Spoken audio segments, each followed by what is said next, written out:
Welcome back to the channel if this is your first time.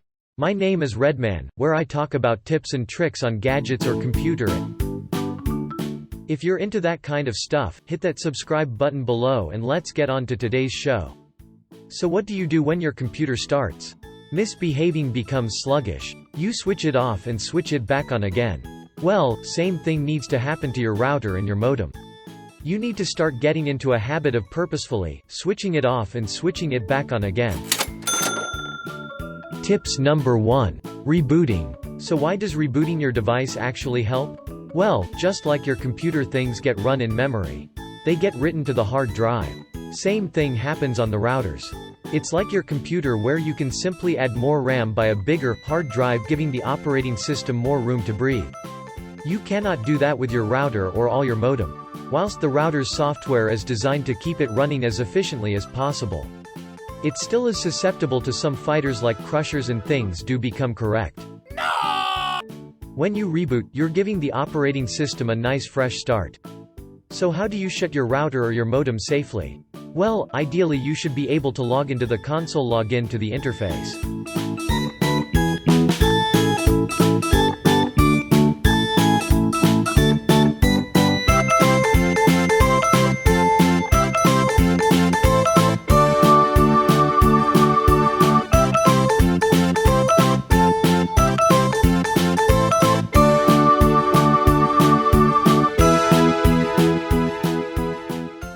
Now, if your router doesn't have that ability, well, you don't have much choice. Just simply go to the back of the router, press the off switch.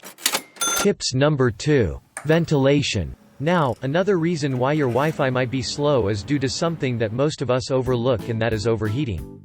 You know, your computer has fans. It has liquid cooling, these routers don't. At best ever kind of designed to allow maximum airflow to go through them, to keep the system nice and cool. A lot of these routers are built with safety in mind. When he reaches a certain temperature, it actually switches off. So something that you can do very easily is find a nice ventilated space. Make sure that the router has lots of room to breathe. If your router has one of those USB ports at the back by yourself, one of those $5 fans that plugs into USB port, and aim it at the router, really cools it down, does a superb job. Tips number 3. Firmware update. Okay, so you've rebooted the router, you've waited 30 seconds. Or you did my little fan idea through the USB port.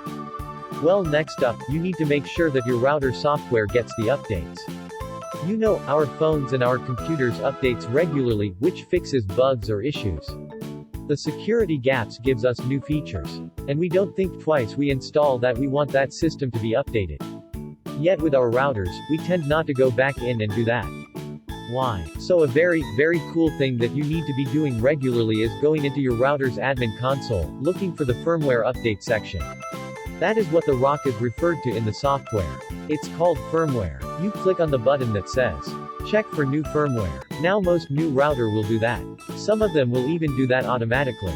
If your router doesn't have the ability to automatically update, or by clicking a button to check for new firmware, just simply head over to your manufacturer's website.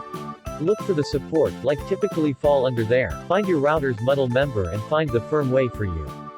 That's some pretty, just follow the prompt on the side. Now, one thing to note, that some ISP actually don't allow you to update the firmware. They actually control that, which is another reason why I like to have my modem and my routers are as separate units, because I want to be able to control them out.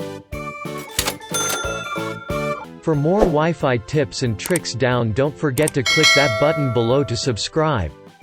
If you like it, give the video a thumbs up, and I'll see you in those videos. Thanks for watching. See you in those videos.